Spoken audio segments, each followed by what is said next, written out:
Bonjour à tous. Je vous rappelle la possibilité de suivre le débat en français ou en anglais suivant le canal que vous choisissez dans l'icône qui représente un globe terrestre en bas de l'écran. Cet après-midi, nous poursuivons les webinaires en partenariat avec les centres d'information Europe Direct de la France, que le Parlement européen en France a créé pour répondre aux interrogations des citoyens sur l'action de l'Union européenne en cette période. Pour rappel, pour nos auditeurs qui ne le savent pas, les centres d'information Europe Direct sont des structures proches des citoyens en Europe pour les informer sur l'action de l'Union européenne. Ils animent leur territoire et comptent parmi les partenaires privilégiés du Parlement européen. Aujourd'hui, c'est avec plaisir que j'introduis ce webinaire réalisé en partenariat entre le Bureau du Parlement européen à Marseille et le Centre d'information Europe Direct de Provence, que dirige Stéphanie Fauvarc. Un grand merci à Stéphanie et ton équipe pour l'investissement dans l'organisation de ce débat.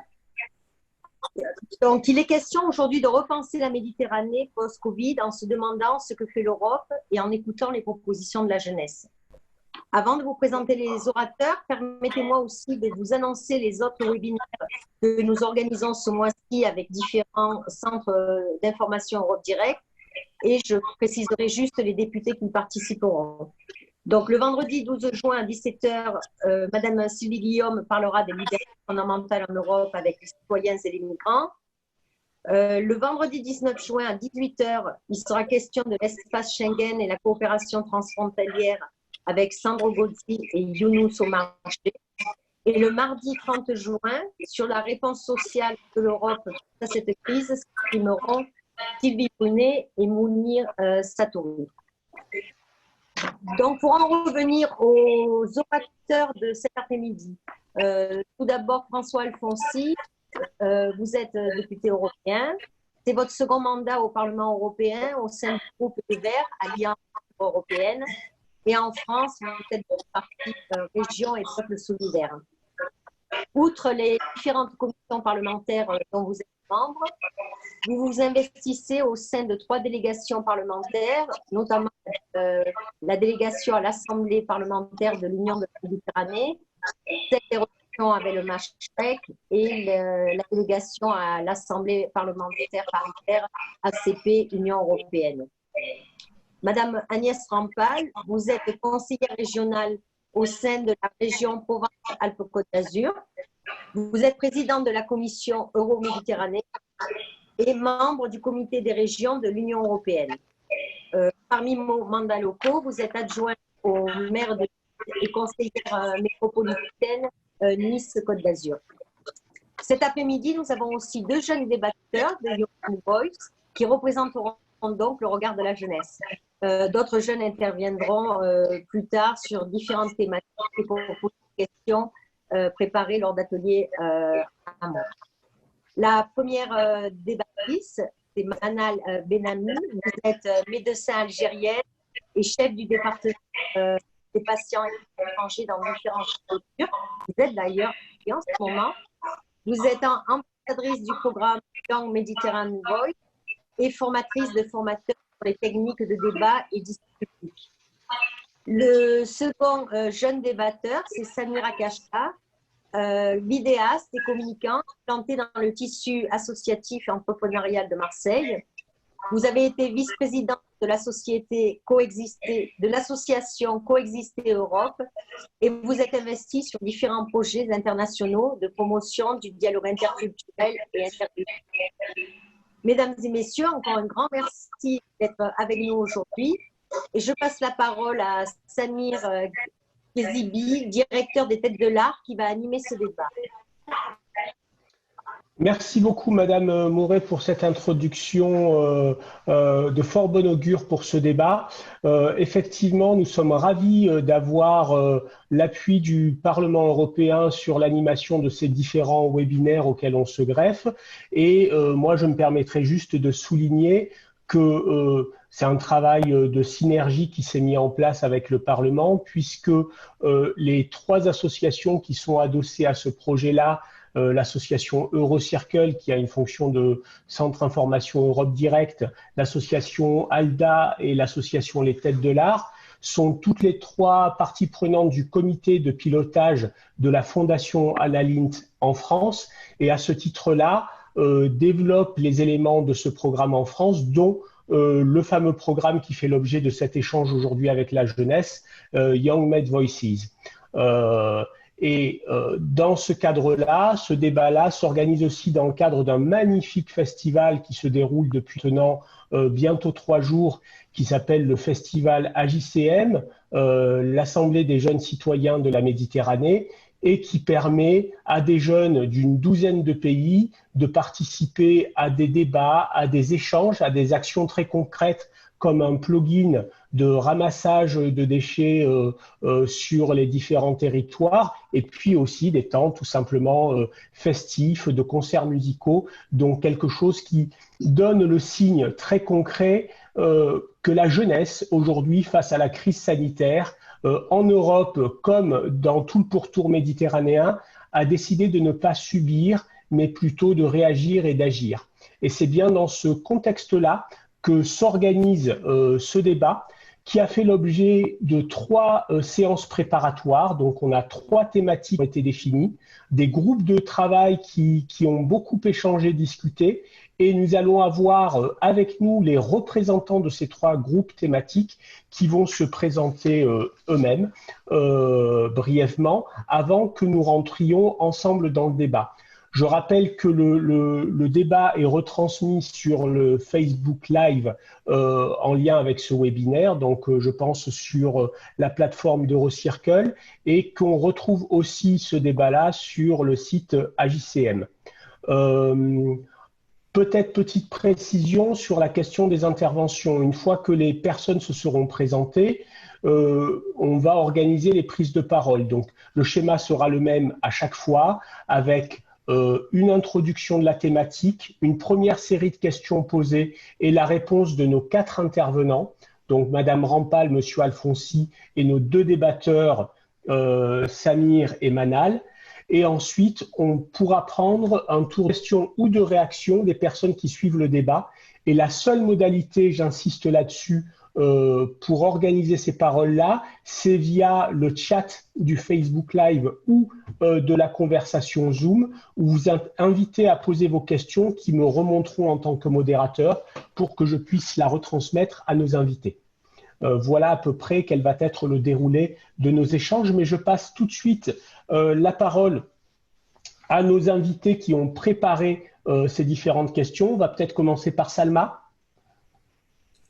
On enchaînera ensuite avec Mathieu. Vas-y, Salma. Bonjour, je m'appelle Salma Tarek. Je suis égyptienne et étudiante en pharmacie, ainsi que représentante du Centre d'activité francophone de la Bibliothèque d'Alexandrie en Égypte. En fait, Vas-y. Okay. Nous avons été une quarantaine de jeunes à préparer les sujets de ce débat et je vais relayer ici les points que nous avons soulevés concernant l'entrepreneuriat des jeunes en Méditerranée. Merci Salma. On va pas développer tout de suite, on fait juste un tour de présentation et ensuite tu introduiras ta thématique.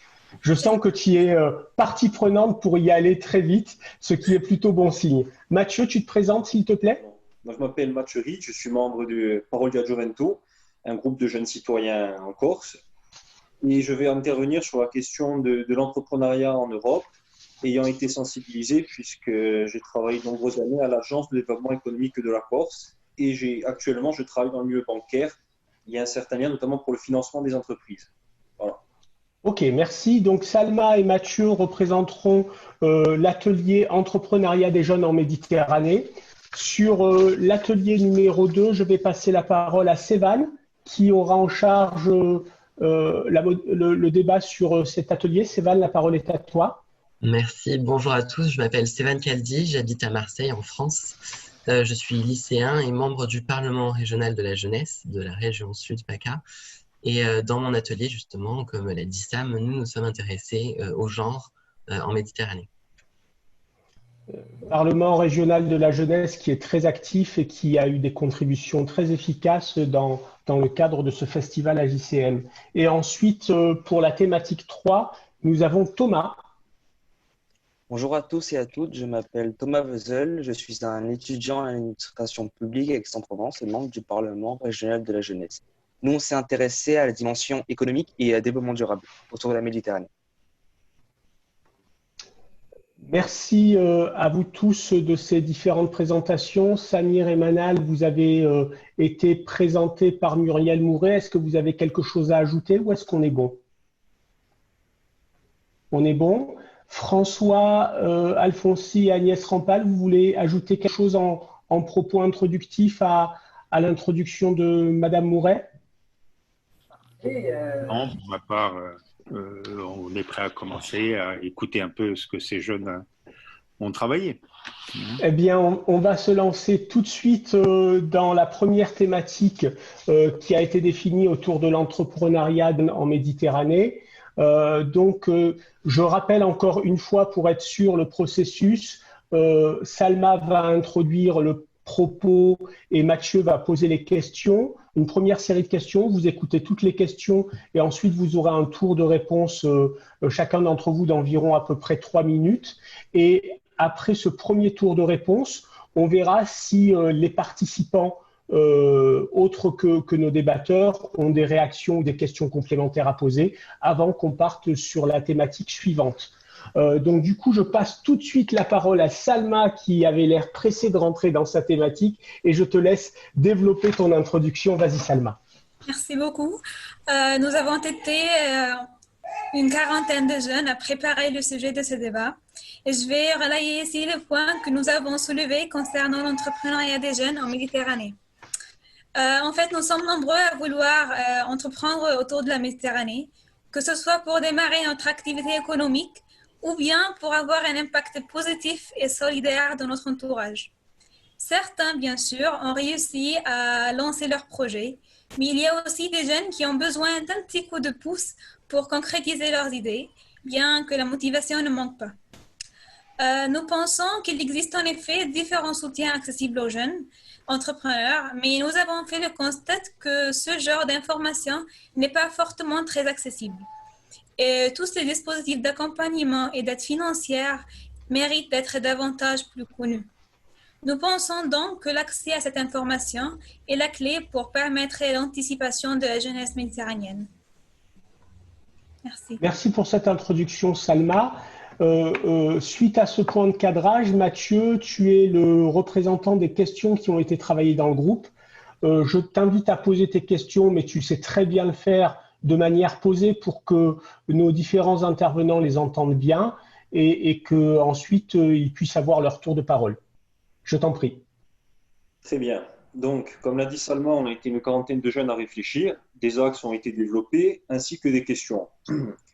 La crise du Covid-19 ne pouvait être éludée. Donc, la première question, en l'occurrence, c'est quelle aide pour les jeunes entrepreneurs qui viennent de démarrer leur activité pour compenser l'impact du Covid-19, en premier lieu. Après, on s'est rendu compte que, mine de rien, l'Union européenne, pour certaines personnes, notamment les personnes lambda, apparaît comme une institution assez lointaine et complexe. Bon, du coup, on se demandait que peut faire l'Europe pour donner les moyens aux jeunes entrepreneurs de démarrer leur activité et prennent connaissance des différents dispositifs qui sont à leur disposition. Troisième point, et là, ça englobe les 3 thématiques qui sont abordées aujourd'hui, c'est comment soutenir les nouvelles initiatives, que ce soit par rapport au genre, l'entrepreneuriat ou d'autres. Et enfin, la dernière question qui tient de l'écologie, peut-on concevoir un modèle et une stratégie pour l'entrepreneuriat vert sur le pourtour méditerranéen? Je m'adresse notamment à M. Alphonse, qui fait partie du groupe Les Verts et Alliance Libre Européenne. Merci. Merci pour avoir exposé très clairement ces questions, Mathieu. Alors évidemment, vous l'avez tous compris, ce sont des questions qui sont elles-mêmes, chacune représente un gouffre de réponses possibles. Donc du coup, vous allez choisir des angles d'attaque pour répondre à toute ou partie de ces questions. Rappelez-vous que vous êtes complémentaires entre vous et dans la mesure du possible, si vous pouviez être aussi illustratif dans vos propos, ce serait parfait. Je passe tout de suite peut-être la parole à Monsieur Alfonsi pour un premier tour de réponse. Bien, bonjour à tous et Bravo pour vous mobiliser comme cela. Je pense qu'effectivement, la question de l'espace méditerranéen, c'est une question essentielle pour l'Europe. C'est une question complexe parce que la mer Baltique, si vous voulez, est entièrement dans l'espace européen, alors que la mer Méditerranée n'est que pour partie nord dans l'espace méditerranéen, la partie sud, c'est des pays tiers, et tout ça relève de politiques de coopération qui sont décidées par négociation entre l'Europe et un certain nombre d'États. Moi, je pense que le plus important déjà, c'est d'avoir une volonté, parce qu'au départ de tout, c'est la volonté. Et la réponse au niveau de l'Union européenne passe par une série de programmes qui peuvent être très différents selon qu'on est en Égypte, selon que l'on est en Algérie, selon qu'on est à Marseille ou en Corse, bien sûr. Il y a aussi des coopérations qui touchent entre régions européennes, qui sont les programmes que l'on connaît avec la région PACA et la Corse que nous partageons. Et ce labyrinthe, disons, de possibilités, je conçois qu'il puisse apparaître comme un petit peu compliqué quand on commence les choses. Cependant, à la Commission européenne, il y a des directions qui sont entièrement dévolues à l'application de ces programmes. Il y a des orientations politiques que nous définissons au Parlement. Nous, au Parlement, notre rôle, quel est-il? Il est de dire qu'il faut des moyens pour faire en sorte que les politiques de coopération en Méditerranée se développent.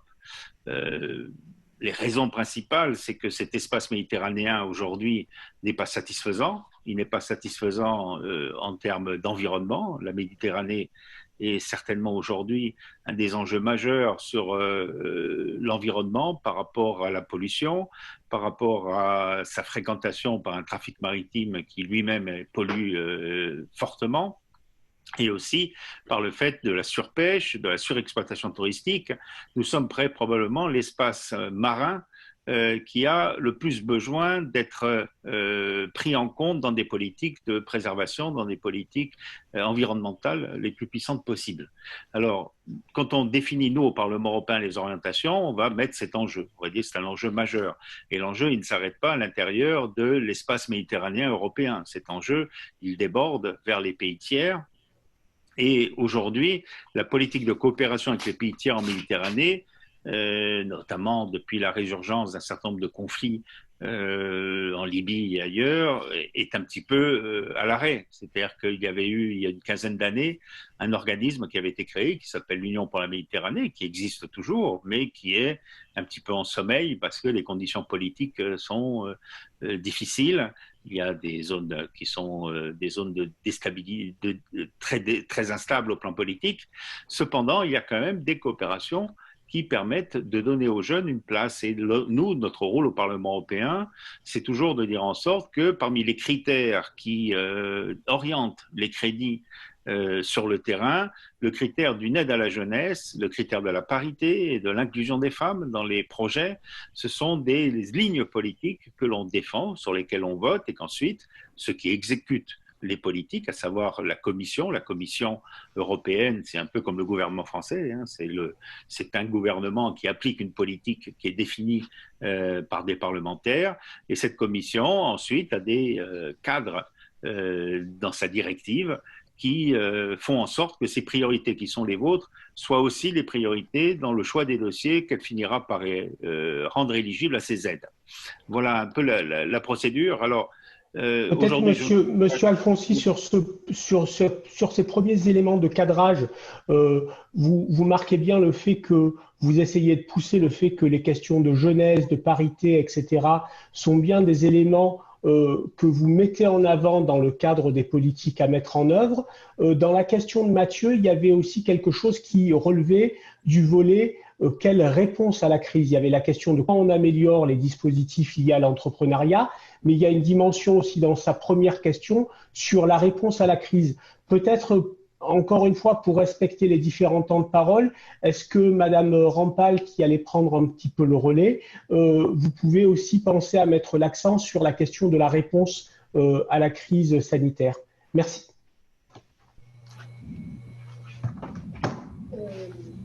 C'est M. Alfonsi qui continue là où vous voulez que...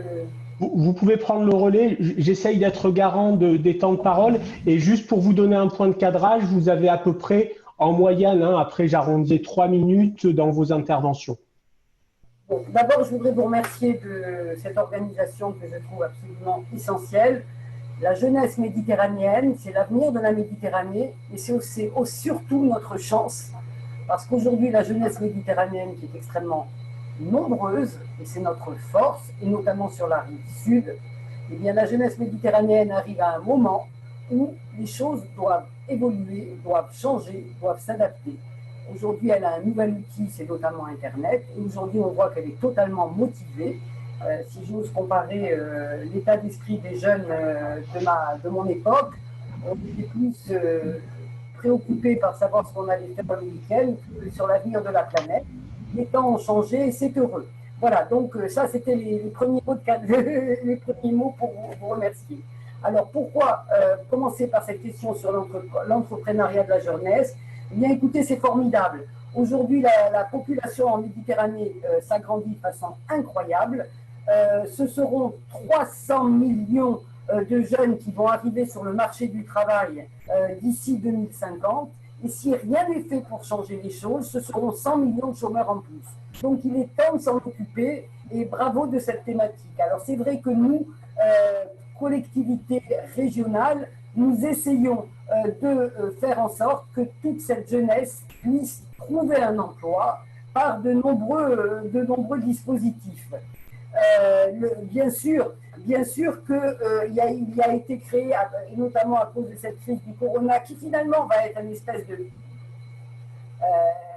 d'aiguillon, puisqu'elle a démontré à tout le monde, et notamment à tous les gens qui pouvaient douter, que notre dépendance à certains pays très éloignés était un non-sens, que cette mondialisation déchaînée, sans réflexion, était allée à droit à une impasse. Eh bien, c'est aujourd'hui, on doit réfléchir avec les nôtres, et les nôtres, c'est la Méditerranée.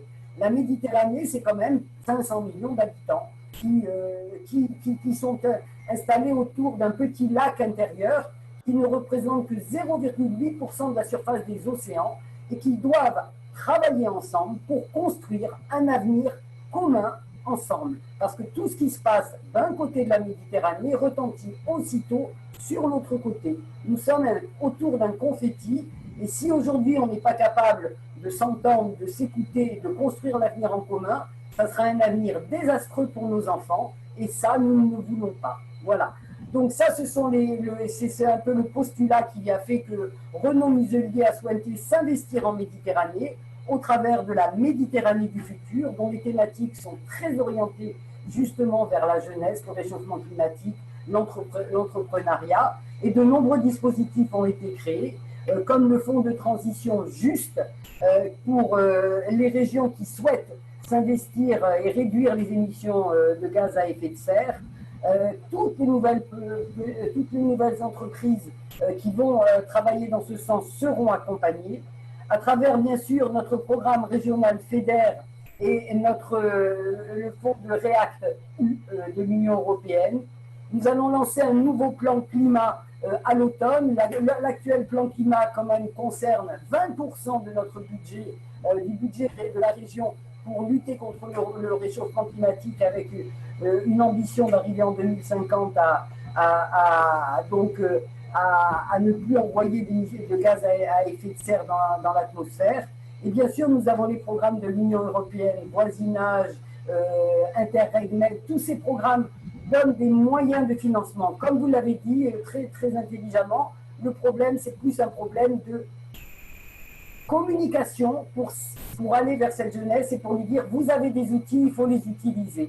Et ça, je crois que c'est une piste de travail essentielle et que nous sommes là pour essayer d'y répondre le mieux possible. Merci beaucoup, Madame Rampal. Ce qui est très intéressant dans ce premier tour de parole, c'est déjà la complémentarité entre la parole du parlementaire européen et celui de la conseillère régionale. Tous les deux, vous êtes impliqués à l'échelle méditerranéenne dans différents espaces et différentes commissions. Mais pour rejoindre le propos de Mathieu, qui posait encore une fois la question de la réaction à la crise, mais il appuyait beaucoup sur la question de l'information et de la communication, et il n'est que le relais du groupe de travail. Et dans tous les dispositifs qui sont cités là, on a l'impression que beaucoup d'entre eux sont difficilement appréhendables par les jeunes entrepreneurs dans leur diversité. Et sur la question de la crise sanitaire, rappelons que cette crise a exacerbé les disparités et les fossés qui existaient déjà.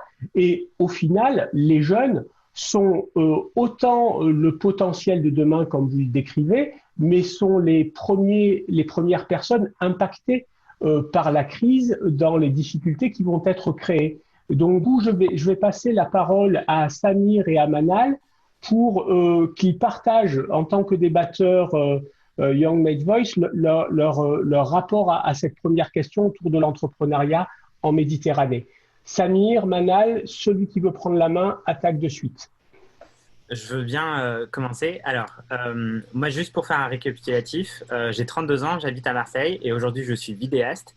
Et sur la question de l'information des entrepreneurs ou des jeunes en Méditerranée ou en Europe, il y a quelques années, j'ai décidé de quitter l'université et de prendre une autre voie, sauf que je ne savais pas exactement quoi faire. Du coup, j'ai tapé sur Google « Quoi faire de ma vie ?» et je suis tombé sur Eurocircle à Marseille. Là, j'ai commencé à m'informer, j'ai commencé à faire des échanges de jeunes, des formations. Et c'est après ça que j'ai pu faire un service volontaire européen en Suède pendant 7 mois. Et du coup, cette information des différents programmes européens qui existent pour assister la jeunesse, c'est vrai que pendant un temps, je n'en avais jamais entendu parler. Et Eurocircle et d'autres associations d'information ont donné cette information auprès de certains jeunes. Après, je suis devenu volontaire et j'ai participé justement dans des écoles à de la sensibilisation sur ça. Et on voit le visage des jeunes s'éclairer. Et du coup, quand on a cette question de quelle information existe pour les jeunes, on sait qu'il y a des programmes, on sait qu'il y a des choses qui sont faites. Et une fois que cette information atteint les différents jeunes, que ce soit dans l'entrepreneuriat, l'action citoyenne, en fait, on voit un effet boule de neige. Petit à petit, on commence à développer un réseau international, on commence à avoir beaucoup plus d'opportunités. Moi, après tout ça, fast forward, j'ai pu faire un tour du monde avec une autre association sur une autre thématique. Ça m'a donné en fait des opportunités extraordinaires. Et du coup, cette question de la jeunesse, de comment accéder à une information fiable, surtout avec les programmes qui existent déjà, en fait, on se rend compte que si un véritable effort d'information est fait, en fait, les jeunes, une fois qu'ils ont accès à cette information et que ça correspond vraiment à leurs besoins et à ce qu'ils veulent faire, ils peuvent vraiment faire des choses extraordinaires. Ok, merci pour cette première intervention, Samir. Je laisse Manal prendre le relais. Vous voulez intervenir de suite, Madame Rampal, ou vous laissez une intervention? Oui. Oui, pour répondre à Samir, c'est formidable. Samir, il aurait fallu aussi peut-être tout simplement aller sur le site de la région sur lequel tout cela est décrit, et sur un deuxième site que nous animons, qui est le site Coremob, sur la mobilité de la jeunesse, qui sont deux sites qui déclinent toutes les aides que l'on peut trouver pour les jeunes et l'entrepreneuriat. Voilà, j'arrête. Merci, Madame Rampal. Manal, tu veux prendre le relais de Samir? Oui, en fait, j'aimerais bien rebondir sur la dernière idée que Samir a partagée. C'est qu'il y a des programmes de financement, des programmes de soutien par rapport aux initiatives prises par les jeunes. Mais le problème reste toujours l'accès à ces programmes-là, l'accès à l'information par rapport à ces programmes. D'ailleurs, ce n'est pas seulement par rapport à ce programme européen, même par rapport à nous, à Young Made Voices, on remarque qu'il y a de petits networks dans chaque pays qui sont très limités. Et du coup, il faut mettre beaucoup d'efforts par rapport à ça. La deuxième idée, et peut-être c'est une réponse à une des questions, parce qu'ils ont mentionné qu'il y a un problème de communication et que l'Union européenne comme institution paraît assez lointaine. Ce que je veux dire, c'est que durant cette période de confinement, cette période de Covid-19, on a remarqué que cet accès limité est par rapport à toutes les autorités, donc non seulement l'Union européenne comme institution, mais toute forme d'institution. Mais la réaction qui m'est vraiment inspirée, c'est la réaction des jeunes par rapport à ça. C'est qu'ils se sont... ils ont trouvé des initiatives indépendantes de ces autorités-là, de ces institutions-là, qui ne nécessitent pas nécessairement un financement.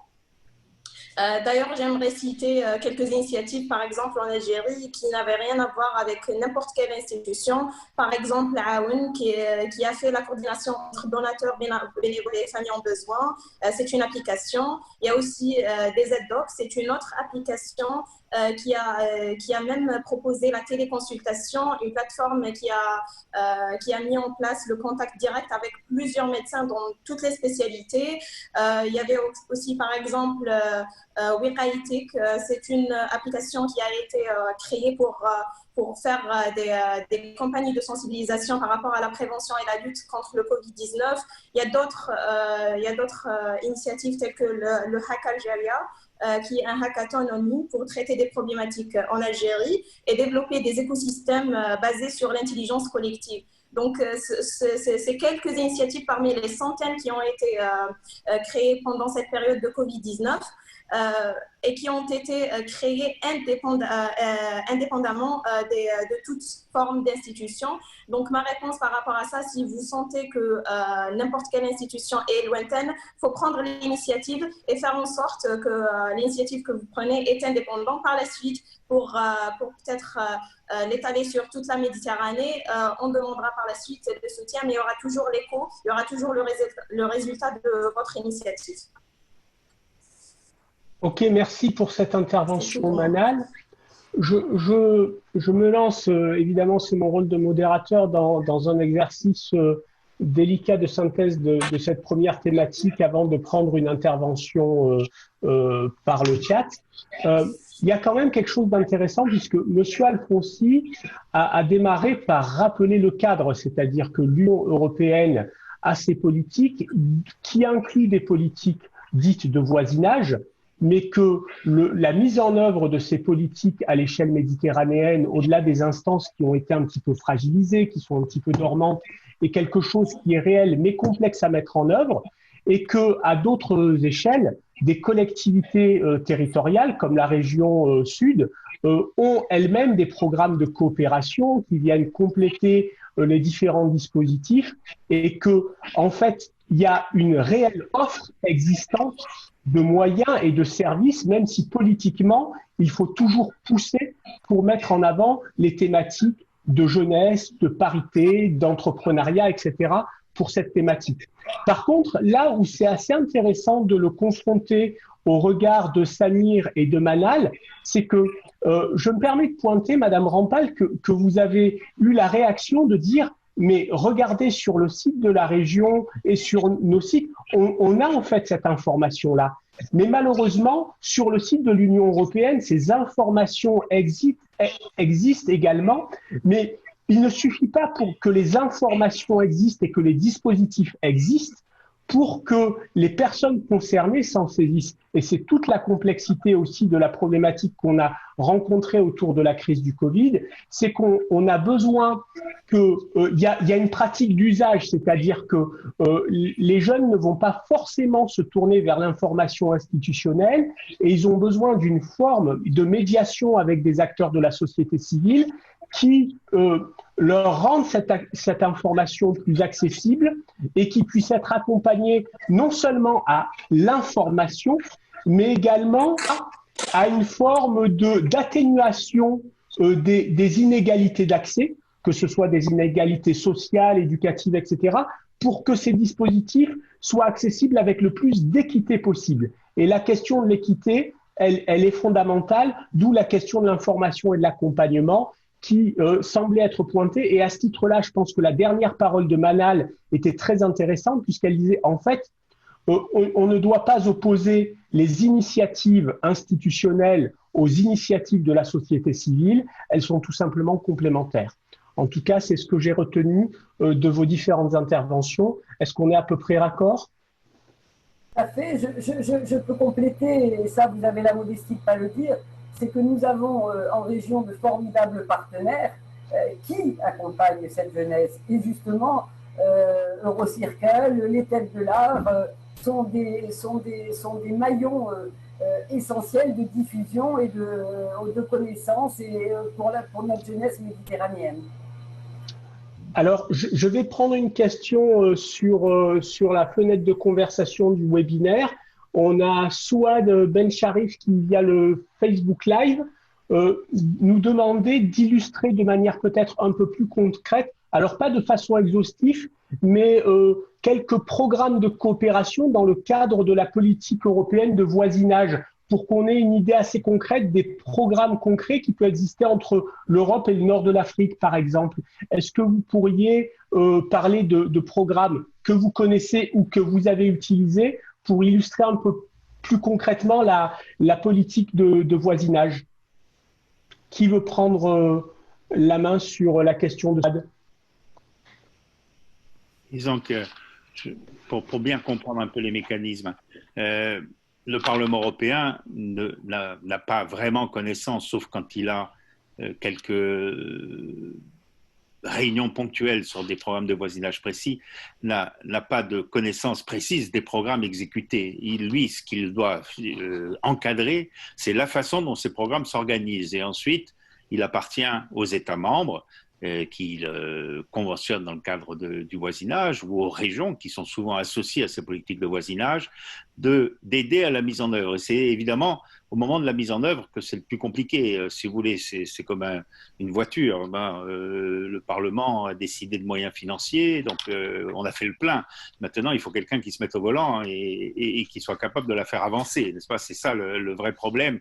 Et c'est en gros le problème que je ressens pour tous ces jeunes, c'est qu'ils ne savent pas qui pilote là-dedans. Parce qu'au niveau de la convention, de la Commission, par exemple, des autorités européennes exécutives, qui sont ceux qui mettent en œuvre les politiques qui sont votées par le Parlement européen, chacun vous renvoie et le dit, ce n'est pas de Bruxelles qu'on pilote une politique en Méditerranée. Une politique en Méditerranée, on va déléguer à l'État français, à l'État italien, à l'État espagnol, à l'État grec, pour ce qui est Malte, bien sûr, et Chypre, pour ce qui est les États membres de l'Union européenne, et aux États du voisinage, donc Maroc, Algérie, Tunisie, Égypte, bien sûr, puisque tout ça peut participer à une politique de voisinage. On leur délègue le soin de définir la façon dont les moyens que l'Europe met à disposition vont être complétés, puisqu'en général, ce sont des politiques conjointes, c'est-à-dire qu'il y a des fonds européens, mais aussi un apport de chacune des régions concernées, et ensuite, comment elles vont être mises en œuvre et avec quel relais. Et c'est là que c'est important. Il ne me prend pas la chance d'avoir à Marseille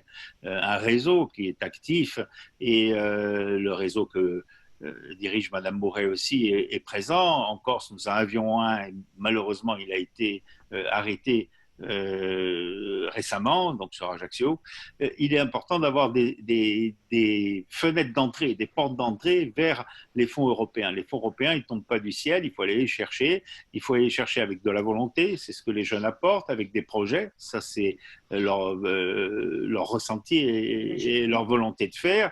Et il faut avoir des gens qui soient capables de donner un peu les orientations et de faire en sorte que ces gens-là puissent être aidés.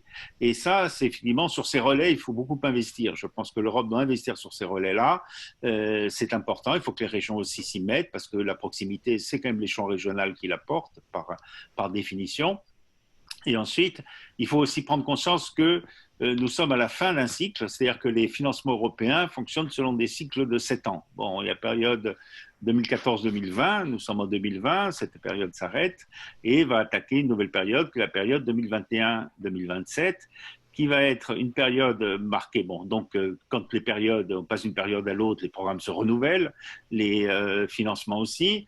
Et cet renouvellement qu'il va y avoir dans 2021-2027 est particulièrement marqué par l'impact de la crise du Covid, puisque les années 21-22, on a appris ce matin en commission du développement régional qu'elles allaient être fortement dotées de 50 milliards d'euros de plus pour essayer non seulement de mettre en œuvre les politiques que l'Europe a en action depuis de nombreuses années, mais aussi pour les amplifier, pour faire en sorte qu'elles empêchent la période très, très difficile de la sortie de crise, parce que tout à l'heure, la question de M. Rich portait sur l'impact du Covid.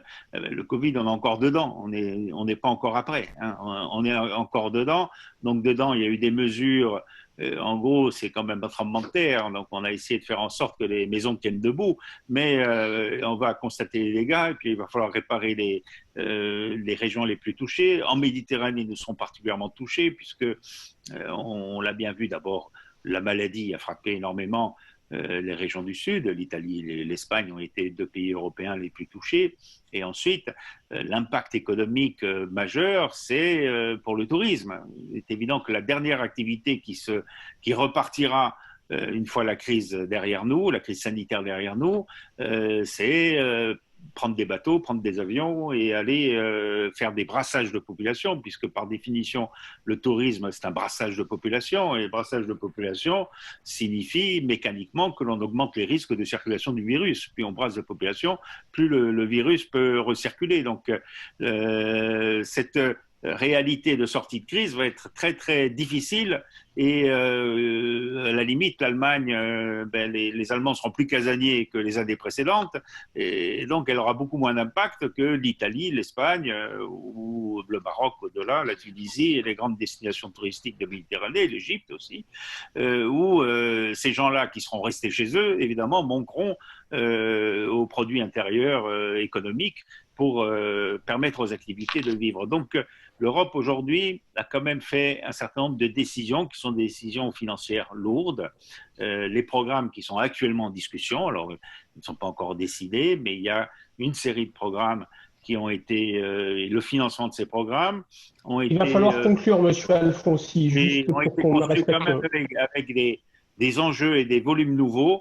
Et j'espère qu'on donnera à la Méditerranée toute la place qu'elle mérite pour son redressement économique et aussi pour le traitement des questions écologiques. Ok, alors on retiendra la question de l'importance des relais à consolider et le fait qu'effectivement on est encore dans la crise. La grande question qui va se poser, c'est dans cette tension qu'il existe entre soutenir les entrepreneurs et les entreprises existantes et soutenir les entrepreneurs et les entreprises de demain, comment trouver une position d'équilibre qui ne se fasse pas l'une au détriment de l'autre. Et ça, c'est effectivement quelque chose de particulièrement compliqué. Je remercie Mathieu et Salma qui ont été les voix des 40 participants de l'atelier numéro 1. Et je me permets encore une fois, Mathieu l'a précisé, les questions sont assez liées entre elles. Donc, on ne change pas complètement de thématique, mais on met des accents particuliers.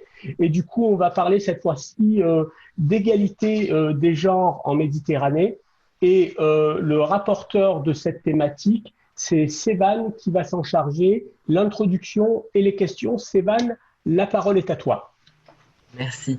Alors, comme on l'a rappelé à l'instant, je me suis impliquée dans l'atelier préparatoire qui s'est intéressé au genre en Méditerranée. Celui-ci s'est divisé en plusieurs parties. La première a consisté à comprendre le concept du genre. On est parvenu à cette définition commune pour simplifier. Le genre est différent de tout ce qui est biologique. Il est à différencier du sexe et dépend des constructions socioculturelles. Nous nous sommes ensuite consacrés à identifier les obstacles liés aux inégalités de genre autour de la Méditerranée. On retrouve principalement le manque de parité, les inégalités de salaire, l'éloignement du pouvoir, le manque de ressources, les violences faites aux femmes, renforcées par les dispositifs de confinement, et les difficultés de conciliation entre vie familiale et professionnelle. Tout ceci globalement lié à une problématique de mentalité masculine qui établit un rapport de domination dans les relations sociales, économiques, politiques et écologiques, et ils sont nombreux. Tout ceci pour arriver à 3 grands défis que nous avons formulés sous forme de... Que peuvent les pouvoirs publics pour favoriser le dialogue et l'information sur le genre, pour éveiller les consciences sur cette problématique, car on voit bien que l'éducation et l'information sont la base de tout. Que pensez-vous de la méthode des quotas en termes de parité? Cet outil doit-il être normalisé dans la durée ou au contraire rester un instrument transitif?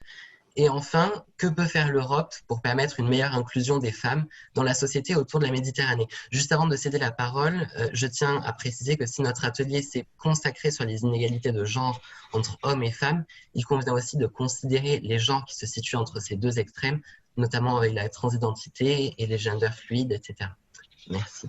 Sévan, est-ce que tu peux nous dire combien de personnes participaient à cet atelier préparatoire, si tu t'en rappelles? À peu près. On était un peu plus d'une dizaine, je crois. Ok. Merci beaucoup de porter cette voix-là. Alors du coup, vu qu'on est sur cette thématique-là, je propose qu'on varie un petit peu les plaisirs dans les prises de parole et on ne va pas les reproduire exactement de la même façon. Je vais vous proposer de parler, si vous en êtes d'accord, dans l'ordre suivant. Je vais donner la parole d'abord à Madame Agnès Rampal, puis je passerai la parole à un débatteur Young Voice Med, Samir, puis Monsieur Alfonsi. Comme ça varie un petit peu les plaisirs pour pas être dans le même ordre systématiquement et croiser les regards. Madame Rampal. Écoutez, c'est une question majeure. Moi-même, je suis une femme. Vous, en tant qu'homme, vous êtes un frère, un père, un mari. Et malheureusement, on constate, comme vous l'avez dit, que les violences faites aux femmes, j'ajouterai aux enfants, que la place de la femme dans nos sociétés n'est pas ce que des sociétés dites civilisées devraient avoir. Donc tout ce qui va être fait dans ce domaine, eh bien, il faut que nous le soutenions. Aujourd'hui, dans le programme de voisinage européen, d'ailleurs, il y a un fort soutien pour l'entrepreneuriat féminin. Et c'est un domaine dans lequel on peut travailler pour monter des programmes qui accentuent cela. Dans la Méditerranée du futur, bien sûr, nous avons voulu mettre en valeur les femmes chefs d'entreprise et nous continuerons. Et le Fonds social européen nous permet également de financer de nombreuses actions dans ce sens. Vous l'avez dit, c'est un problème d'éducation et on a tous en mémoire des témoignages de femmes qui montrent que ce sont souvent les femmes elles-mêmes qui entretiennent des traditions inscrites dans...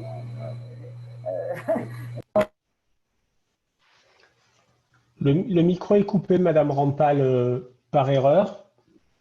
On va le réactiver pour vous laisser. Vous en prie. Par l'éducation, lutter même en éduquant les femmes elles-mêmes qui sont souvent elles qui transmettent. Et je pense notamment à l'excision. Une excision, c'est souvent les femmes qui transmettent cette tradition. Donc oui, l'éducation, nous on est complètement, et là toutes les collectivités sont dans le même travail d'accompagnement, de soutien aux associations. Et c'est quelque chose qui est intolérable. Et donc, je crois qu'on est tous, et comme vous l'avez dit, sur les femmes, bien sûr, sur les enfants, ou sur le genre sexuel. Enfin, mais qui sommes-nous pour empêcher quelqu'un d'être homosexuel, d'être transsexuel? Mais qui sommes-nous pour avoir des actions violentes là-dessus? C'est intolérable. Donc, nous, on sera totalement partenaires dans toutes les actions possibles qui amélioreront ces inégalités intolérables. Alors, merci de votre intervention, Madame Rampal. C'est important de préciser aussi pour nos participants que quand vous portez la voix de la région, vous le portez autant en tant que collectivité régionale, donc ce que vous pouvez faire sur votre territoire et les territoires sur lesquels vous avez des conventions de coopération, mais que vous êtes aussi dépositaire, comme l'a rappelé M. Alfonsi, des fonds régionaux européens, et que vous en avez la gestion, et que donc du coup, cette question, elle se pose à ce double niveau-là, vous en tant que collectivité, mais vous aussi en tant que gestionnaire des fonds. Je ne parle même pas de votre relation, vous, de femme ou d'actrice du territoire. Ce qui est important dans votre intervention, c'est que vous rappelez qu'au-delà des dispositifs à mettre en œuvre, il y a l'intervention en amont sur la question de l'éducation, que je pense qu'on ne peut pas dissocier de la question des dispositifs. Samir, je vous passe la parole. Merci pour cette parole et pour ce sujet, et bravo aux jeunes d'aborder ces questions de manière frontale. C'est une vraie question et on l'a vu avec ces dernières années, la libération de la parole, comme avec le mouvement MeToo. C'est quelque chose qui doit vraiment être au centre de plein de politiques, mais ça ne peut pas être juste des mots. Quand on parle de pouvoirs publics qui peuvent participer à éduquer les populations et les citoyens, on l'a vu à travers des militants, éduquent aussi parfois les pouvoirs publics. On a vu des scènes incroyables dans des commissariats où il y avait des plaintes pour viol, par exemple, au nord ou au sud, à cause de différents stigmates ou autres qui n'étaient pas acceptés, où les personnes étaient moquées. Du coup, il y a beaucoup d'efforts à faire en fait, pour que les services publics soient aussi exemplaires quand elles ont la prétention justement d'essayer de régler un problème qui est millénaire et qui est glaçant. On a eu des membres du gouvernement, je parle pour la situation en France, qui ont été accusés de viol ou de harcèlement sexuel, qui sont condamnés ou qui ne sont pas condamnés, qui sont toujours en fonction et parfois réélus. Et du coup, c'est catastrophique aussi pour l'image de nos institutions de se dire on a des citoyens, l'Europe c'est 500 millions d'habitants, on finance des programmes extraordinaires qui changent des vies, mais on a parfois des personnes en place qui terrorisent d'autres personnes ou qui ne sont pas au même niveau de valeur que ce que l'Europe prône ou ce que la France prône dans ses textes. Du coup, le dernier point pour moi, c'est la violence qui est faite aux femmes, au nord comme au sud, et une réalité qui fait froid dans le dos. Et je pense que même si la majorité d'entre nous, on commence à se rendre compte de ce qui existe, je pense que si on entend encore d'autres histoires, on serait vraiment traumatisé de ce qui existe dans la réalité et qui est caché. Et il faut en fait que ça demande une action honnête de la part des pouvoirs publics et il ne faut surtout pas que ça se transforme comme une leçon donnée du nord au sud parce que ce sont des problèmes qui existent de partout. Dans le nord, il y a des activistes extraordinaires, dans le sud, il y a des activistes extraordinaires et souvent les pouvoirs publics sont un peu en retard sur ces questions, mais quand c'est lancé, quand on voit ce genre de collaboration entre le nord et le sud, entre les activistes et les pouvoirs publics, là on a vraiment des changements d'ampleur. Et ça c'est vraiment un combat, l'égalité de genre pour les droits des femmes, qui ne peut pas juste être une prestation de mots ou ce genre de choses. On doit tous prendre part à cet effort et je suis heureux qu'on en débatte aujourd'hui avec des institutions, des jeunes et des associations sur le terrain. C'est tout ce que j'avais à dire. Merci Samir de ton intervention. J'entrerai toujours la question qu'on a vue sur la première thématique de la coopération et de la complémentarité entre les acteurs de la société civile, des citoyens et des autorités. Tu parlais de l'exemplarité des autorités publiques. Tu disais tout à l'heure que tu travaillais dans le secteur audiovisuel. Je pense qu'on a aussi des cas de figure de gros problèmes sur la question des violences dans le secteur de la culture, du cinéma. Les images vont arriver très vite, mais l'exemplarité, elle doit venir des autorités publiques, mais aussi de toutes les figures publiques, et là je ne parle pas d'autorités publiques, qui marquent l'identité collective des citoyens et de nos sociétés. Je passe la parole à Manal.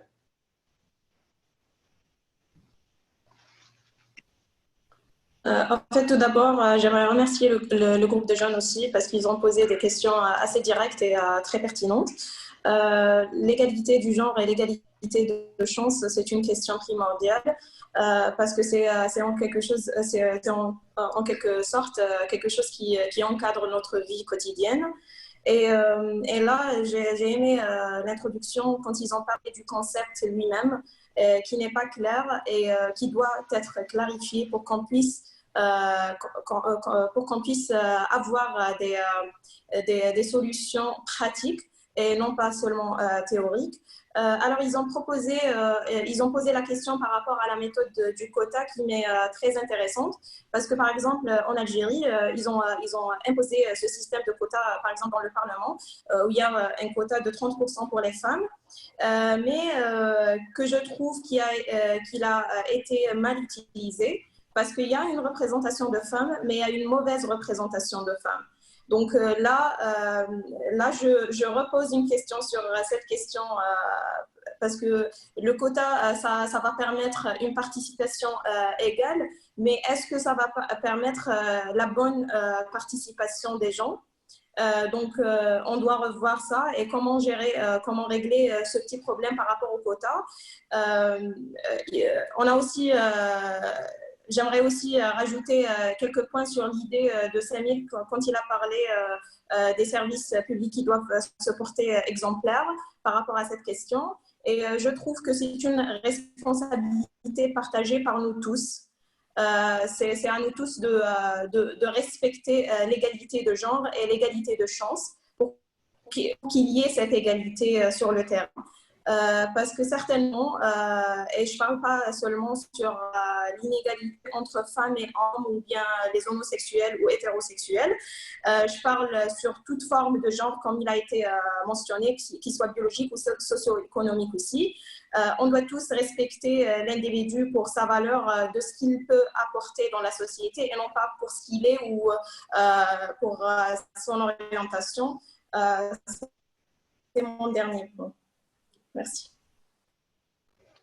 Ok, merci de ton intervention, Manal, et de bien rapporter que la question des quotas n'est pas autosuffisante et que c'est quelque chose qu'on appréhende, c'est-à-dire qu'il ne suffit pas de poser une règle de quotas qui peut être une règle contraignante importante, mais que derrière cette règle de quotas, l'on comprenne bien collectivement que c'est bien la question de la mise en avant des compétences, tout genre confondu, qui doit prendre le dessus.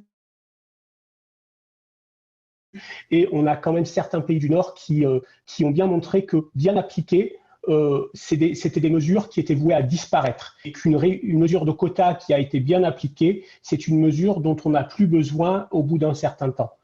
Je passe la parole à Monsieur Alfonsi pour conclure ce deuxième tour de réponse sur cette thématique numéro 2. Monsieur Alfonsi, c'est à vous.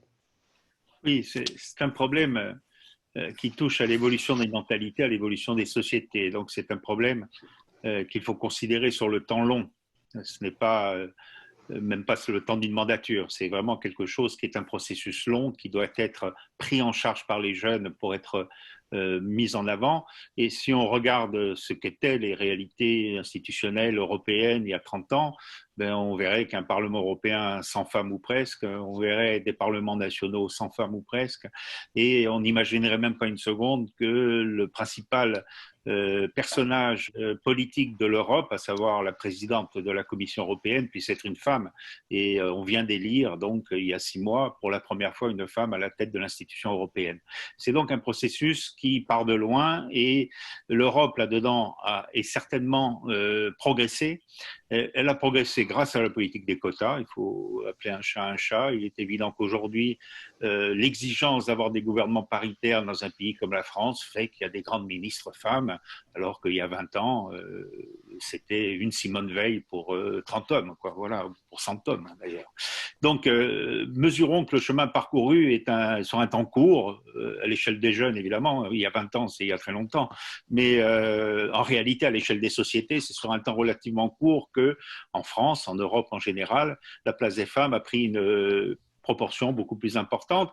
Et notre groupe, aujourd'hui, par exemple, essaye d'introduire, dans le cadre de l'appréciation des politiques régionales européennes, un critère de genre, c'est-à-dire on veut évaluer comment cet argent européen qui est injecté auprès des régions bénéficie tout autant aux acteurs hommes qu'aux acteurs femmes. Et il y a un travail qui est fait. Notre job au niveau de parlementaires, c'est d'introduire des règlements qui fassent en sorte que si une région, par hasard, venait à ne privilégier que des projets masculins, ben, les financements dont elle bénéficiera seront diminués.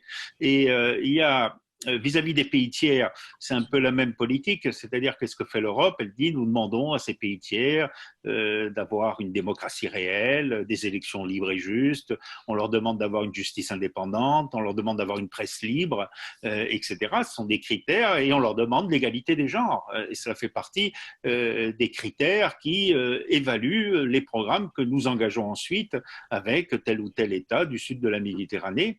Et je pense que c'est une bonne façon de faire essaimer un peu les progrès qui ont été faits en Europe et qui doivent être faits partout dans le monde, y compris bien sûr dans notre espace méditerranéen, car notre espace méditerranéen, il doit être solidaire, il doit avancer dans le même sens, et c'est son intérêt, je conclurai là-dessus, c'est que le fait que les femmes s'expriment sur le plan social, dans l'économie, dans les arts et dans tous les domaines de l'activité sociale, eh bien c'est un enrichissement considérable pour toute l'économie, pour toute la société et pour toute la production culturelle, parce que évidemment, ce sont des gens qui apporteront leur force de travail, leur force de réflexion, leur force de pensée au progrès général de la société. Donc, moi, je pense que d'ailleurs, on a des retours déjà d'expérience où on voit que dans certains pays les plus en difficulté économiquement, au cœur de l'Afrique noire, eh bien, c'est souvent l'activité économique portée par des femmes, aidée par des microcrédits, aidée par des politiques très, très précises de façon à être efficaces, qui souvent évitent que la famine se répande et permettent à des progrès sanitaires, qui sont les premiers progrès que l'on souhaite dans ces pays-là et que l'on peut prioriser, et ces progrès sanitaires progressent à travers elles. Donc voilà, donc c'est un processus. C'est une volonté. L'Europe besoin de s'impliquer pour que les progrès qu'elle a fait elle-même, et il faut qu'elle soit modeste parce que c'est des progrès récents, ce ne sont pas des progrès qui viennent par nature. Il faut être modeste, mais il faut être en même temps volontaire. Il faut encourager de tout moyen, par tout moyen, les pays de l'autre rive pour que la Méditerranée entière soit un espace d'égalité entre les hommes et les femmes. Merci pour votre intervention, Monsieur Alfonsi. Agnès, je vous relaisse dire un mot. Oui, juste un mot, comme vous dites. Manal disait que les quotas ont amené des femmes qui n'étaient pas forcément les plus compétentes. Vous savez, moi, je vous rassure, moi, je suis une élue de la parité. On est venu me chercher en me disant, vous êtes médecin hospitalier, venez, on a la parité en France. Je peux vous dire que les femmes, elles apprennent vite et qu'en l'espace de quelques années, on a des femmes formidables qui maintenant sont engagées en politique. Et il n'y a pas de raison, vous avez des femmes formidables en Algérie, il y a des femmes extraordinaires partout. Et bon, il faut le temps qu'elles s'y mettent et ça va aller très très bien et on est très complémentaires. Et effectivement, une représentation politique, c'est une représentation de la société et c'est très bien qu'il y ait la moitié de femmes qui puissent représenter et partager les responsabilités. Voilà, non, j'ai pas de souci sur les compétences des femmes au sud, au nord, à l'est ou à l'ouest. Elles s'y mettent très très vite et très très bien. Alors, je me permets de rebondir sur la première intervention de Sévan. Manal l'a fait aussi sur la question du périmètre et de la définition. Difficile de poser des politiques claires sur des concepts flous. Donc, il y a un enjeu de périmètre qui se pose. Mais sur la dernière intervention de la question du processus, le processus laisse entendre quelque chose qui relève de la marche en avant et de la progression, qui est tout à fait juste et tout à fait vrai. Mais sur la question de l'égalité des genres, dans son sens pluriel, je pense qu'on peut vraiment parler de combat, parce que on est sur des questions où on peut tout à fait avoir des reculs et on en a constaté. On n'est pas que dans la progression. Il faut défendre des lignes. Il faut s'apercevoir qu'à certains moments, on a des vrais reculs sur la question de l'égalité des genres et que non seulement on doit progresser, mais on doit défendre aussi des acquis qu'on pensait être permanents, mais qui sont remis en question. Et ça, c'est toute la complexité du sujet. J'essaye de regarder la question, le pad, pour voir les questions qui étaient posées. Et en fait, il n'y a pas tant une question à proprement parler qui est posée, mais plutôt un élément de méthode, j'aurais tendance à dire, qui s'adresse entre autres à Monsieur Alfonsi, en disant sur la question des politiques en Méditerranée, donc ce qu'on appelle les politiques de voisinage, dont je soulignerai, parce qu'on parle tout à l'heure de sémantique, mais quand j'ai eu l'assistante de Madame Zakharov-Poulou qui devait intervenir, elle nous a repris en disant attention, avec la nouvelle mandature, on ne parle plus trop, vous allez pouvoir nous le confirmer, Monsieur Alfonsi, de coopération politique de voisinage, on parle de partenariat avec les pays du Sud, ce qui induit quand même autre chose dans la relation. Donc il y a une évolution sémantique, mais qui peut-être veut dire autre chose dans l'évolution des politiques publiques. Et donc il y a bien un Parlement européen de la jeunesse qui est organisé, mais est-ce qu'il serait possible, c'est une demande qui est faite via le PAD, là on est en webinaire, on est à distance, mais est-ce qu'on peut imaginer que l'Europe, dans sa réflexion sur la politique en Méditerranée et l'association des citoyens et notamment des plus jeunes, on puisse organiser, pas forcément une instance formelle, mais en tout cas des temps de réunion qui associent des jeunes à l'élaboration des politiques dites de voisinage ou de partenariat en Méditerranée et qu'il y ait des rencontres physiques qui s'organisent sur cette thématique-là. Est-ce que ce ne serait pas un signe favorable ?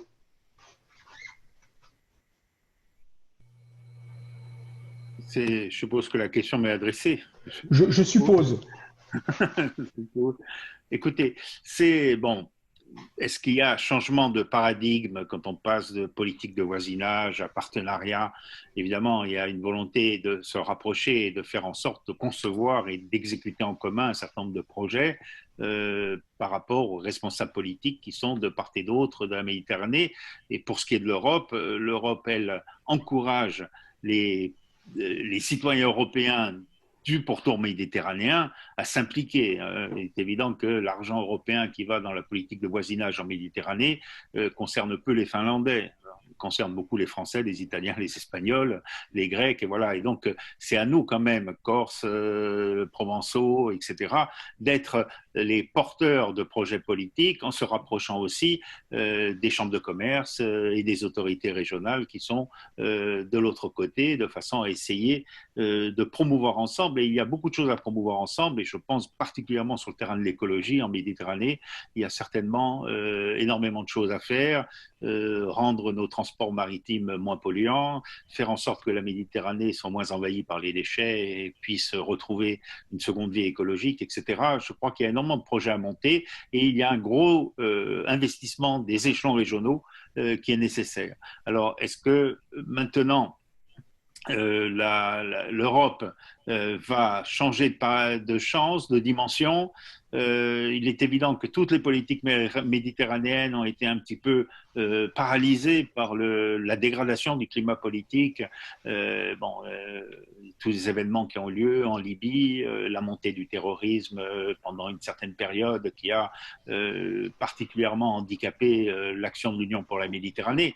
Je pense qu'on sort un peu de ces crises politiques et qu'il faut profiter de la nouvelle période de programmation pour mettre l'accent, en tous les cas je le ferai au Parlement européen, sur l'enjeu stratégique que représente pour l'Europe d'avoir une Méditerranée qui repart de l'avant.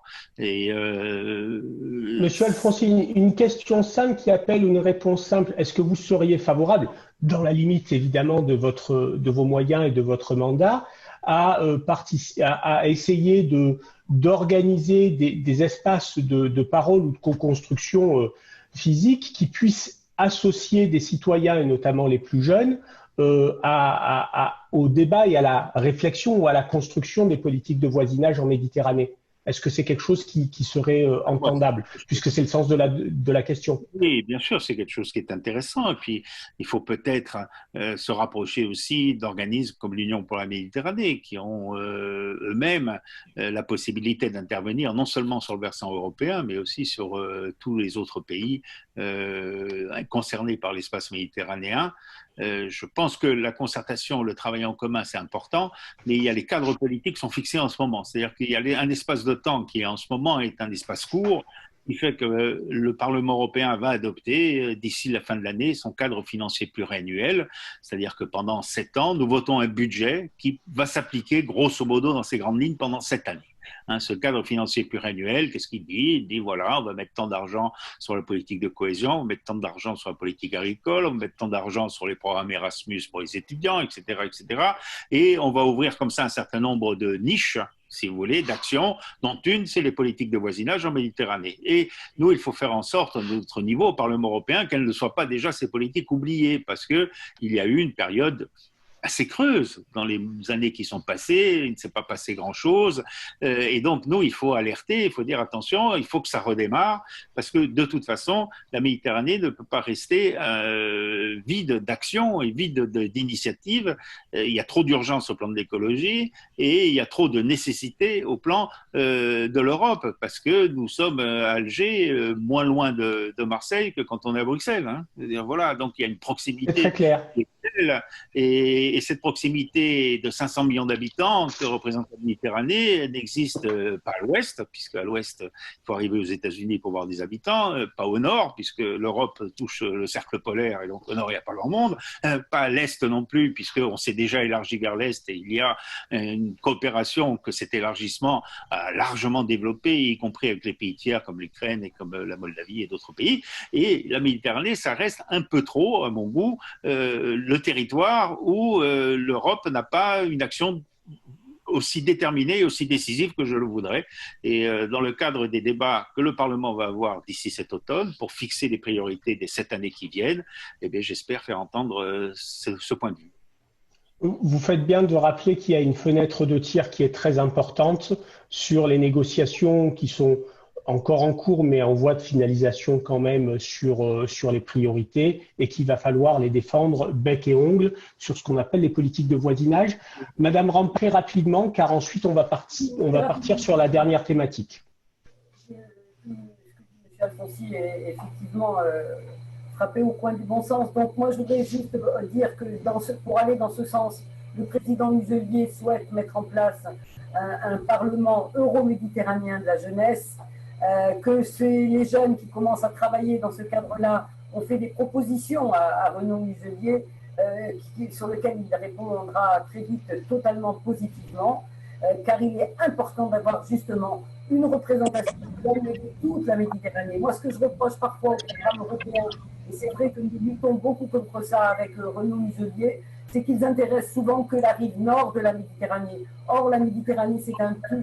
Si on ne travaille que sur la rive nord, ça ne sert à rien. À quoi servirait on ne jette plus de plastique en Méditerranée sur la rive nord si avec le sud n'a pas les moyens de le faire?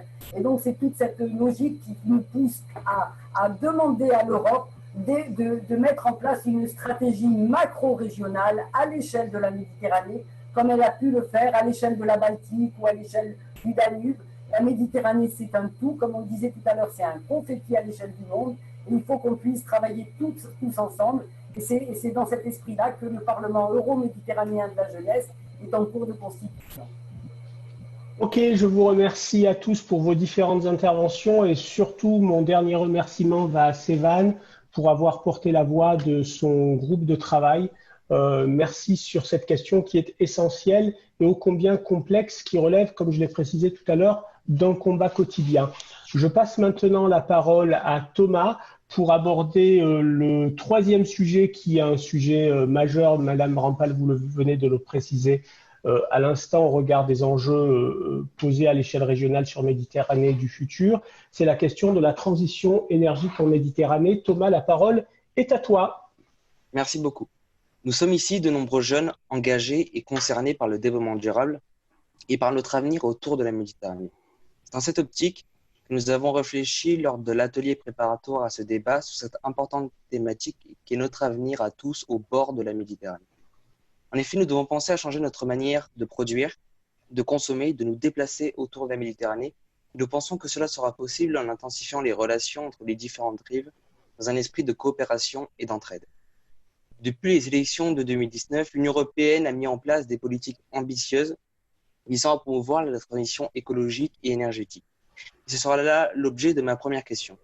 Est-ce que le Covid-19 va avoir un impact sur les politiques européennes du type Green Deal ou sur les futurs budgets européens dédiés aux coopérations méditerranéennes?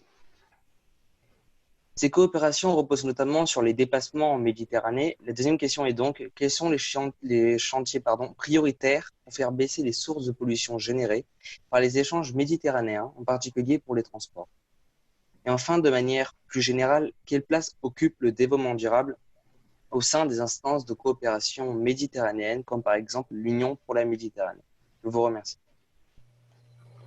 Merci Thomas pour ces questions très précises et très claires. Est-ce que tu peux nous rappeler, comme pour tes autres collègues, le nombre de participants à peu près que tu avais sur ton atelier? Alors, je m'en souviens qu'on était à peu près, comme Sévan, à peu près une dizaine à réfléchir. Ok. Merci pour ce porte-parole-là de cet atelier. Donc, du coup, il y a des questions qui sont quand même très claires. Les premières qui sont posées à l'échelle des politiques européennes. Donc, Monsieur Alfonsi, si vous voulez bien, je vais vous donner la main et on va encore varier un petit peu les plaisirs. Je vous propose cette fois-ci que Monsieur Alfonsi commence, qu'ensuite je passe la parole à Manal, puis à Agnès, puis à Samir. Bon, c'est la question du Covid, pour commencer là-dessus, c'est quelque chose où il faut être très attentif. Parce qu'effectivement, quand on connaît une crise économique, la priorité, c'est de faire en sorte que l'économie ne s'effondre pas.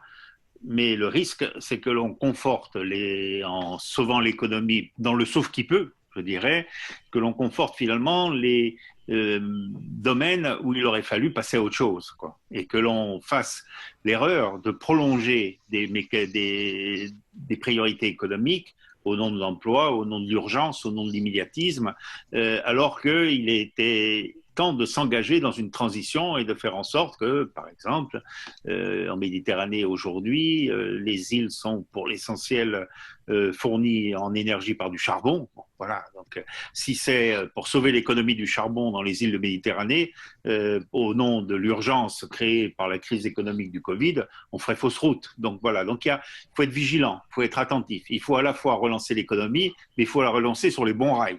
Si on la relance sur les mauvais rails, évidemment, on va avoir des conséquences extrêmement négatives. Et là-dessus, c'est le principal point de vigilance du Parlement. En ce moment, c'est l'objet de la Commission de développement régional qui a eu lieu à l'instant. La commissaire nous présentait le plan de relance que l'Europe entend financer à grands frais, parce que le Covid a eu cette vertu de faire sauter un certain nombre de verrous qui empêchaient l'Union européenne d'avoir une action plus ample et plus efficace, notamment sur le terrain économique. On a pour la première fois fait un emprunt. L'Union européenne était la seule collectivité d'Europe à n'avoir jamais emprunté. C'était un veto des États. Bon, ça y est, le Covid a fait sauter ce premier veto. Et non seulement elle a emprunté grâce à son propre budget, à sa capacité à rembourser, puisque quand on emprunte, c'est parce qu'on a une capacité à rembourser, mais elle lance en ce moment un second emprunt qui va financer un plan de relance qui est appuyé sur la capacité à rembourser des 27 États membres. C'est-à-dire, on ne s'appuie pas simplement sur le budget délégué à l'Union européenne, on s'appuie sur la capacité financière de 27 États, la France, l'Allemagne, l'Italie, des grands États, et donc évidemment, cela permet d'aller plus loin dans les solidarités et d'aller plus loin dans la relance. Donc, c'est des sommes très importantes qui s'engagent. Et la crainte que l'on peut avoir, c'est qu'elles s'engagent mal, parce que si elles s'engagent mal, on sait qu'il n'y aura pas les mêmes sommes dans 5 ans. C'est des one-shot. C'est quelque chose qu'il faut bien engager maintenant. Donc, le Parlement est extrêmement vigilant là-dessus. Il dit la relance, bien sûr, il la faut absolument. On ne peut pas laisser des économies s'effondrer. Et en Méditerranée en particulier, nous sommes sans doute les économies européennes qui seront les plus touchées par les conséquences de la crise sanitaire. Mais il faut les relancer en les mettant sur les bons rails, c'est-à-dire en leur permettant d'être dans des options économiques d'avenir, et notamment la transition écologique qui est la base du Green Deal, c'est quelque chose qui doit rester prioritaire. Donc il s'agit à la fois d'engager des fortes sommes d'argent, mais en même temps de les mettre très précisément dans les créneaux qui seront les créneaux porteurs d'avenir. Et en Méditerranée, on a un certain nombre de problèmes avec le développement durable. Par exemple, je prends un exemple, ça va être assez simple à comprendre, les compagnies maritimes sont extrêmement touchées, bien sûr, par la crise, puisque tout d'un coup, il n'y a plus de clients, donc c'est comme les compagnies aériennes, elles se sont trouvées dans de grandes difficultés, mais elles vont être aidées, donc, mais il faut les aider aussi à investir dans des flottes qui soient moins polluantes. Donc voilà, l'orientation, c'est pas de racheter des bateaux au rabais, l'orientation, c'est de racheter des bateaux qui vont permettre de baisser la note de pollution que le trafic maritime inflige à l'espace méditerranéen, et c'est important. On se rend compte que la Méditerranée est beaucoup plus polluée que la Baltique, et qu'en Baltique, il y a des politiques beaucoup plus offensives de limitation des émissions polluantes, et nous, il faut faire en sorte que la Méditerranée s'aligne sur les meilleures pratiques. En gros, l'idée, monsieur Alfonsi, si je la traduis bien, c'est d'accorder des aides, mais des aides sous contrainte qui permettent de répondre aux enjeux, notamment environnementaux et écologiques de demain. Oui, aux enjeux, et puis aussi qui correspondent à des investissements d'avenir. C'est-à-dire qu'un pays qui est aujourd'hui, allez, je caricature, mais si une région européenne de Méditerranée ou une région tiers investit sur le charbon, c'est-à-dire c'est de l'argent qui n'est pas engagé pour porter l'avenir économique de ce pays. Donc voilà, donc c'est très clair. Voilà. Merci. C'est parfait. Les moyens ont été mis sur la table de manière importante, mais ils ne s'autosuffisent pas et il faut s'assurer qu'ils soient fléchés dans les politiques d'avenir de manière juste. Manal, je comptais te passer la parole, mais tu as été déconnecté un petit moment. Est-ce que tu as entendu les questions de Thomas ou est-ce qu'il faut les rappeler? Manal? On a un souci de connexion avec Manal, donc du coup, je vais passer la parole à Agnès pour l'instant. Manal, tu veux prendre la main ou tu veux juste que je sache si tu as entendu les questions de Thomas? Tu peux réactiver ton micro?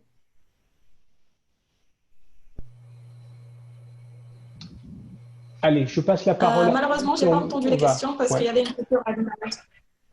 Ok, du coup, je vais faire répondre Agnès et ensuite Thomas resynthétisera les questions. Ok? Allez-y, Madame Rampal. Donc, moi, mon micro est allumé, c'est bon? Oui, tout va bien. Bien sûr que le Covid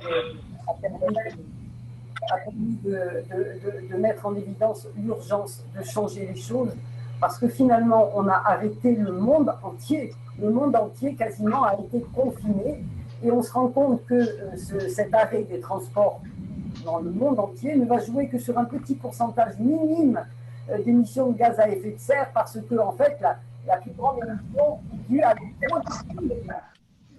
Et ça, c'est un vrai problème. Aujourd'hui, les pays du Sud, notamment nous et la rive sud, on a quand même des moyens de produire de l'électricité avec le solaire et l'éolien qui sont considérables. Et je crois vraiment que ça sera l'origine de nouveaux métiers et que cette jeunesse, la jeunesse méditerranéenne, va pouvoir s'en emparer et que ça va être un rebond économique extraordinaire avec toute cette nouvelle production d'électricité qui doit être propre. Alors nous, notamment à la région Provence-Alpes-Côte d'Azur, moi plus particulièrement au sein de l'Arlem, je suis chargé de faire un rapport sur l'agriculture et sur la souveraineté alimentaire en Méditerranée. Et là aussi, le Covid a été à l'origine d'une prise de conscience terrible, c'est qu'aujourd'hui, de par le réchauffement climatique, de par l'emploi des pesticides, de par l'accroissement des populations sur les rivages méditerranéens, eh bien, on est plus capable de produire l'alimentation que l'on doit fournir aux Méditerranéens. Et ça, c'est un enjeu colossal, puisque c'est 500 millions de personnes qui vont mourir. Donc, il va falloir très rapidement se mettre en position et en situation de répondre à cette demande alimentaire, alors que le réchauffement climatique, l'aggravation de la paupérisation en eau, la transformation d'une mer Méditerranée en mer poubelle avec une diminution d'espèces de poissons, ce sont des problèmes éminemment cruciaux. Donc oui, nous sommes en train de faire ce rapport et nous espérons très vite obtenir un certain nombre de solutions. Tout d'abord, par la création d'un observatoire des bonnes pratiques agricoles en Méditerranée, par le développement de formations initiales continues pour les acteurs agricoles et pour les collectivités, par la création d'un label produit de Méditerranée qui permettra d'authentifier nos produits, par la création d'un fonds de type réserve agricole qui pourra subvenir et aider en cas de crise. C'est un enjeu essentiel. Bien, épauler le deuxième enjeu qui est celui de l'énergie. Je crois qu'on ne peut pas passer à côté de ces deux enjeux qui sont aussi, quelque part, les emplois de demain, les emplois de nos jeunes Méditerranéens de demain. Merci Madame Rampal de nous rappeler que les questions de transition se jouent aussi sur le chantier énorme de l'alimentaire et toute la chaîne qui est rattachée. Je vais demander à Thomas de rappeler brièvement les questions que tu as posées pour que Manal puisse s'en saisir ainsi que Samir, sachant que nous nous approchons du temps de fin de notre débat dont on a respecté à peu près le cadre. La première question portait sur les futurs budgets européens et surtout qu'est-ce qu'ils vont devenir avec la crise sanitaire. Et là où M. Alfonsi a réussi à répondre à cette question. La deuxième question, c'était quels sont les chantiers prioritaires pour permettre de faire baisser les sources de pollution générées par les échanges méditerranéens et en particulier par les transports. Et la dernière question, c'était quelle place occupe le développement durable au sein des instances de coopération méditerranéenne, comme par exemple l'Union pour la Méditerranée. Manal, est-ce que tu te sens de saisir les questions à la volée ou je passe la parole à Samir avant? Je te mets à l'aise, c'est comme tu le souhaites. D'accord, je préfère que vous passiez la parole à Samir. Alors, Samir, récapituler mes réponses. Je t'en prie, c'est tout à fait normal. Samir. Très bien. Tout d'abord, merci encore pour ce travail et ces questions. Je précise pour cette thématique en particulier que je ne suis pas du tout expert, mais observateur de certains faits. Et du coup, j'aimerais rapporter ce que d'autres personnes ont fait. Je ne sais pas si vous avez entendu parler l'année dernière d'un hashtag qui s'est diffusé sur les réseaux sociaux, qui s'appelle le Trashtag Challenge, où des jeunes dans toute la Méditerranée et dans le monde entier se sont pris en photo à côté de zones qui étaient dévastées par les déchets. Et au bout d'un après-midi, ils nettoyaient en fait tout, des plages, etc. Et en fait, c'est un mouvement qui a commencé sur Instagram et qui a continué un peu partout. Il y a beaucoup de jeunes et beaucoup de moins jeunes qui l'ont repris. Et c'était vraiment une initiative extraordinaire. Là, on se rend compte que les jeunes peuvent aussi utiliser les réseaux sociaux pour changer le monde, littéralement. Et malheureusement, avec la crise du Covid, il y a une autre crise en plus de sanitaire, c'est la crise écologique. On a vu par exemple de plus en plus de masques, de déchets qui étaient jetés, qui étaient en lien avec cette crise sanitaire. Du coup, ça c'est compliqué et j'aimerais parler d'une autre initiative qui est en lien avec les pouvoirs publics et les jeunes. Moi, je suis à Marseille, dans le 13e arrondissement. Il y a un centre social qui s'appelle le Centre social de Malpasset, où ils ont fait tout un cycle sur la gestion des déchets. Du coup, ils étaient super intéressés de voir comment ça fonctionnait, de participer dans leur quartier. Et ils se sont dit, on aimerait bien inviter un élu ou une élue pour venir nous expliquer comment ça se passe. Et du coup, cette élue est arrivée, elle a expliqué comment ça se passait. Et à la fin, quand les jeunes lui ont vraiment posé des questions, elle a dit, je suis désolée, en fait, les poubelles de tri, parce qu'on n'a pas tout un cycle, on ne sait pas exactement comment les recycler avec une chaîne, etc. Tout est jeté au même endroit. Aujourd'hui, j'espère que ça a changé, mais les jeunes étaient choqués d'entendre en fait que tous leurs efforts aller en fait dans dans le même endroit où on jette toutes les ordures. Et en fait, c'est accompagner cette volonté de la jeunesse, c'est absolument incroyable et incroyablement nécessaire. Les pouvoirs publics font beaucoup, c'est ce qui nous structure. Il y a beaucoup de choses à faire, mais je pense qu'il faut vraiment être à l'écoute de ce qui fonctionne avec les jeunes. Si les réseaux sociaux, si Snapchat, si les hashtags sur Instagram, ça fonctionne, et qu'on voit des milliers et des milliers de jeunes prendre des centaines et des centaines de kilos de déchets et les retirer de la nature pour les mettre là où il faut, je pense qu'il faut vraiment réfléchir à se parler de manière beaucoup plus efficace entre les institutions et les jeunes, parce que chacun fait des choses extraordinaires de son côté, mais c'est quand on se rassemble qu'on voit qu'on change vraiment les choses. Du coup, je voudrais m'arrêter là parce que je ne suis pas expert sur la question, juste admiratif du travail qui est fait avant moi. Il y a quand même les questions d'expertise d'usage et sur le volet illustration, tu joues très bien ton rôle de mettre en avant des exemples qui marquent ce qui se fait, avec toujours ce fil conducteur de n'opposons pas les politiques publiques aux actions citoyennes, puisque c'est un peu le fil conducteur de nos 3 ateliers. Essayons de trouver la meilleure complémentarité possible entre ces actions-là. Je pense que c'est un message assez fort. Manal, la parole est à toi et ce sera presque la conclusion, j'aurais tendance à dire. En fait, tout d'abord, j'aimerais remercier les jeunes pour leurs questions, aussi des questions très pertinentes, très directes. Et en effet, c'est une urgence de changer et de reprendre pour les systèmes économiques. Et nous, en tant que jeunes, en tant que génération qui est le présent de la région Méditerranée et non seulement le futur, on doit faire partie de ce changement-là et de la reprise. Alors, j'ai 2 recommandations, si on peut les désigner comme recommandations. La première, parce que déjà, Monsieur François Alfonsi, il nous a parlé du surisage de la mer Méditerranée. Et je trouve qu'il faut mettre en place des politiques pour préserver la faune et la flore de la Méditerranée et assurer sa propreté. Des politiques qu'on espère qu'elles vont être respectées par tous les États de la Méditerranée, autour de la Méditerranée. La deuxième recommandation, c'est beaucoup plus un appel aux institutions telles que l'UFM, l'Union pour la Méditerranée, qui a un rôle très essentiel pour le moment, pour le futur de la Méditerranée, pour soutenir la mobilisation des jeunes de la Méditerranée, parce qu'il y a beaucoup d'initiatives par rapport au développement durable. Il faut juste les élargir et les rendre des initiatives régionales, des initiatives méditerranéennes. Et j'aimerais bien citer une initiative qui est semblable à celle que Samir a mentionnée. C'est la Bande Lastique, qui est une initiative lancée en Égypte, pour le ban du plastique. Il y a des jeunes qui sont sortis pendant la pandémie du coronavirus, vu que les plages sont vides, pour le nettoyage des plages et le tri des déchets. C'est une très bonne initiative qu'on peut élargir sur tout le bassin méditerranéen. Merci de ton intervention, Manal.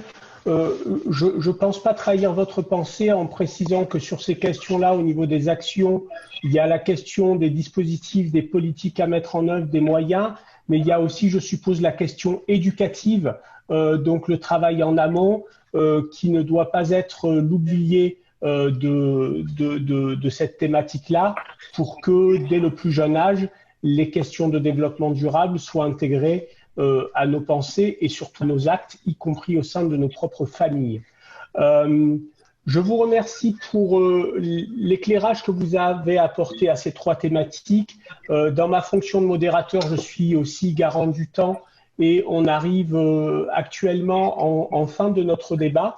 Je me permets de remercier du coup Thomas pour avoir été le rapporteur de ce troisième atelier avec beaucoup d'enjeux et je vais me lancer progressivement sur les propos conclusifs.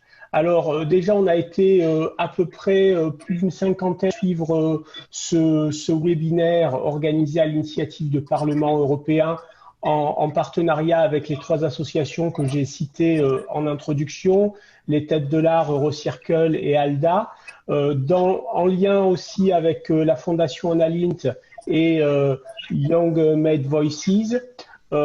Et donc, du coup, je ne peux que vous inviter à prolonger ces échanges-là en espérant, comme on disait à la fin du deuxième débat, qu'on pourra cette fois-ci le traduire par des rencontres physiques dans le cadre peut-être du Parlement européen, de l'UPM ou d'autres instances. Je sais qu'en marge de Méditerranée du futur, il est quasiment acquis que le président Muselier souhaitera réinviter des jeunes à débattre en marge de Méditerranée du futur. Donc on aura une nouvelle occasion d'échanger en la fin de cette année 2020 sur ces questions-là. Le process qui a été lancé au-delà de ce webinaire est un process permanent. C'est toujours des rencontres qui sont bienvenues, mais qui ont besoin de trouver un rythme et une vie. Et du coup, j'espère qu'on réussira collectivement à trouver d'autres espaces d'engagement et de mise en débat. Pour l'instant et dans l'immédiat, je rappelle que le festival AJCM se prolonge et que dans les minutes qui suivent, on va avoir une prochaine visio sur la première résidence virtuelle pour jeunes artistes en Méditerranée à 16h15, qui sera suivi d'un débat sur les réseaux solidaires en Méditerranée à 18h, un workshop sur justement la fondation Surfrider qui pilote avec nous le plugin Challenge, où je précise que pour l'instant, il y a 1259 kilos de déchets qui ont été collectés sur 338 kilomètres cumulés. Donc, bravo à tous ceux qui se sont engagés dans les différents pays. Et évidemment, note joyeuse, on va terminer parce qu'on est optimiste et qu'on a besoin de vivre et d'avoir de l'espoir. On termine ce soir par une performance musicale, méditerranéenne évidemment, et qui trouvera son point d'attache ce soir à Marseille. Donc, merci à tous. Vous pouvez vous connecter sur la suite sur le site ajcmed.org pour suivre la suite des débats.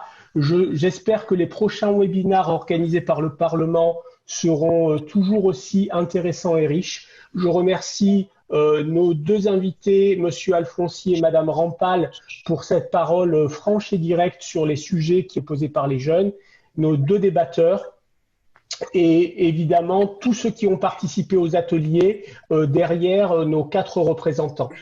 Merci à tous pour ce webinaire. Je précise qu'il y a eu un certain nombre de commentaires sur le pad.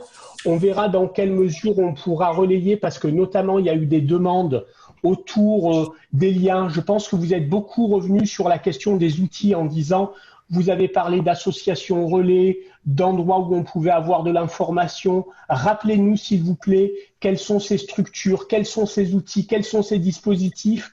On essaiera, dans la mesure du possible, de rappeler un petit peu, sans être exhaustif, parce qu'il y a beaucoup d'acteurs sur ce terrain-là, essayer de donner quelques pistes qui pourront être utiles aux uns et aux autres. En attendant, je vous souhaite le meilleur et je vous dis tous à très bientôt. Merci à la technique, merci aux traducteurs qui ont eu un travail compliqué et à très bientôt. Merci à tous. Merci à tous. Au revoir.